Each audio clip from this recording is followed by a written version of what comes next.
India में हर इंसान film देखना तो पसंद करता ही है।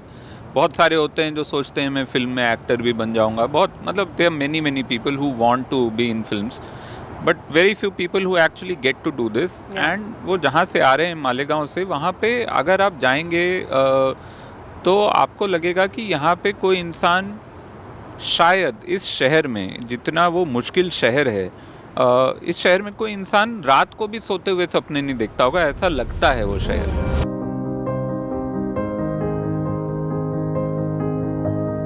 Some films are meant to entertain and some are meant to educate. And then there are films that just reignite your faith in dreams, in storytelling, and in the raw, electrifying magic of cinema itself. Superboys of Malegaon, directed by Reema Kagti and written by Varun Grover, is a testament to unshakable passion, an ode to those who create against all odds. It is a story about underdogs, about boundless ambition, about a town that has little but lives for movies. Now, anyone who grew up on Sub TV during the golden era must remember a silent comedy show called Malegaon Ka Chintu. What many don't know is that this charming show was actually created by none other than Nasir himself. After gaining recognition through the 2008 65-minute documentary Supermen of Malegaon, which inspired this film too, Nasir Sheikh's talent caught the industry's attention, leading him to bring his unique brand of slapstick humor to national television. It was a rare instance of an underground, homegrown filmmaker making a direct impact on mainstream Indian entertainment. And at the heart of this extraordinary tale is Nasir Sheikh, played by Adarsh Gaurav, a young man from Malegaon, a small textile town in Maharashtra where life is tough and dreams are often stifled by economic hardships. Yet, amidst the relentless churn of power looms, there is one thing that offers Nasir an escape: cinema. It is not just entertainment to him, it is his lifeblood.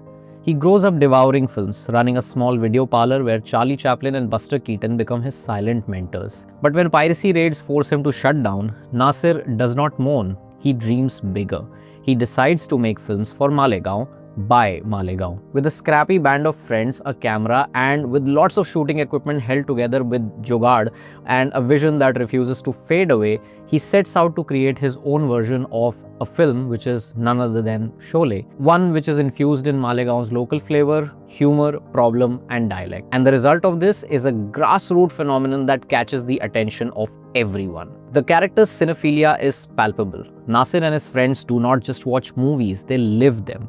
Just like all cinema lovers, they quote dialogues, emulate heroes, and dream up their own versions of classic blockbusters like Shan, Dawn, and ultimately Superman.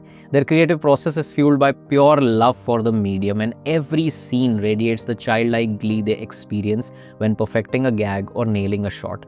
That enthusiasm is infectious, making Superboys of Malegaon a film that reminds us of why we all fell in love with films in the first place. It takes a village to raise a child, but it takes an entire town to make a film. The crew, composed of mill workers, students, and small-time businessmen, pool its creative resources like skill, funds, and time to fulfill a shared dream. Their unwavering belief in the project, despite financial and logistical limitations, highlights the film's heartwarming portrayal of camaraderie. Notably, Superboys of Malegaon never looks down upon its characters or their aspirations. There is no mockery, like nothing of any sort, only just an affectionate and deeply respectful depiction of these self-made filmmakers as true underdog heroes of Malegaon.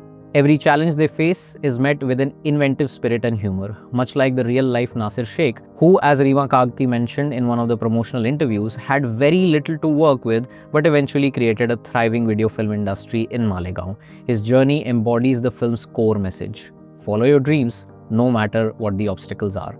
But Superboys of Malegaon does not merely romanticize this struggle, it acknowledges the socio-economic realities of Malegaon, a town divided by religious differences and bound by tradition. Yet in this landscape, cinema becomes a unifier, a language through which people dream, escape, and connect.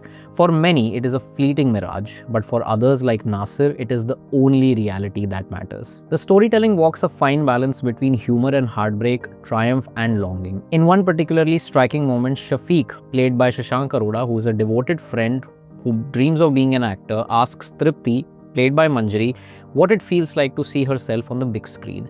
And her response is that it's not just me, I am waiting for my bus to Nashik. It is a quiet revelation, a reminder that for some, cinema is just an escape, while for others it is a reminder of everything that they still long for. Beyond this underdog narrative, Superboys of Malegaon is also a reflection of the artistic identity. Malegaon's local film industry, affectionately dubbed Mollywood, thrives on adaptation. Its filmmakers cannot afford original productions, so they create spoofs of Bollywood classics. Nasir grapples with the dilemma of making his own stories versus reinterpreting existing ones.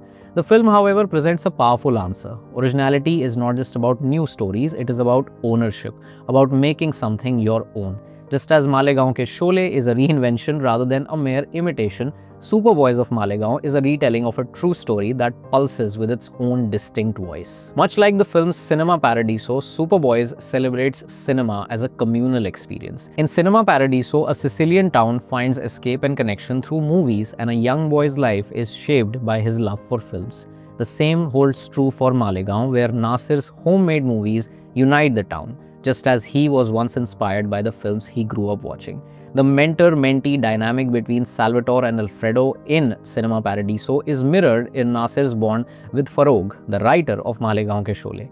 However, where Cinema Paradiso revels in nostalgia, Superboys of Malegaon transforms that love of cinema into something tangible, an act of creation that defies all odds. In India, filmmaking exists on a fascinating spectrum.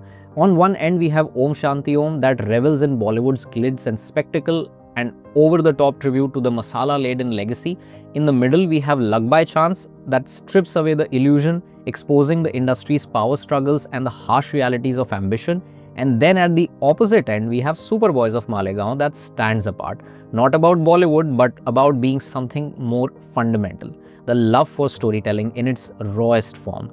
It is a film about those who do not just dream of cinema but create it with their bare hands, proving that filmmaking is not just about budgets, it's about boundless passion. Perhaps the most meta aspect of this film is its very existence, a studio-backed Bollywood film about a working-class Muslim town that creates its own cinema. That itself is an act of defiance and recognition which is long overdue. But this film never shouts its significance. It is simply existing, much like its real-life inspirations, affirming that Malegaon's filmmakers deserve their place in the history of Indian cinema. By the time the film reaches its climax, where Nasir and his friends watch their finished film light up the big screen, their faces aglow with the triumph of creation. It becomes impossible not to be swept away, because Superboys of Malegaon is not just about Malegaon. It is about every dreamer who has ever lost themselves in the flickering images of a film reel. It is a story that makes you believe, not just in cinema, but in the people who dare to make it against all odds. Now, if there is ever a story that just exemplified Martin Scorsese's iconic meme of "This is cinema," it is the journey of Superboys of Malegaon. Its very existence feels surreal, almost scripted in its poetic absurdity. It all begins with Sholay, the 1970s blockbuster written by Salim Javed. In the 1990s, in the small unknown town of Malegaon, a group of self-taught filmmakers parodied the legendary film, which gave birth to an underground film industry of their own, and their makeshift movies become a sensation within their own. An entire cinematic culture emerges from this town. And this phenomenon catches the eyes of documentarians like Faiza Ahmed Khan, who make Superboys of Malegaon, which is a documentary chronicling this very impeccable world. That documentary traveled across the globe, garnering international acclaim and putting Malegaon's film industry on the map. Then, in the most astonishing full circle moment, the children of Javed Akhtar decide to bring this grassroots cinematic revolution to Bollywood, making Superboys of Malegaon into a full-fledged film. What was once a parody of Bollywood has now become a part of the Bollywood history itself. But the story's most poignant twist belongs to Farog, the writer of Malegaon spoofs, who spent his entire life dreaming of breaking into the film industry but never quite making it. 5 years after his passing, he posthumously receives one of the most iconic lines of Superboys of Malegaon, which is, "Aur yaad rakh, writer baap hota hai, writer!" A line that will now cement his legacy, ensure his voice will always resonate with all film lovers. A line that not just speaks to the characters but also to a broader industry where writers often struggle for recognition, and this in every sense is cinema. Let us know your thoughts about the film Superboys of Malegaon, and don't forget to like and share this video. My name is Parush. I'll be back soon with another one. Till then, long live cinema.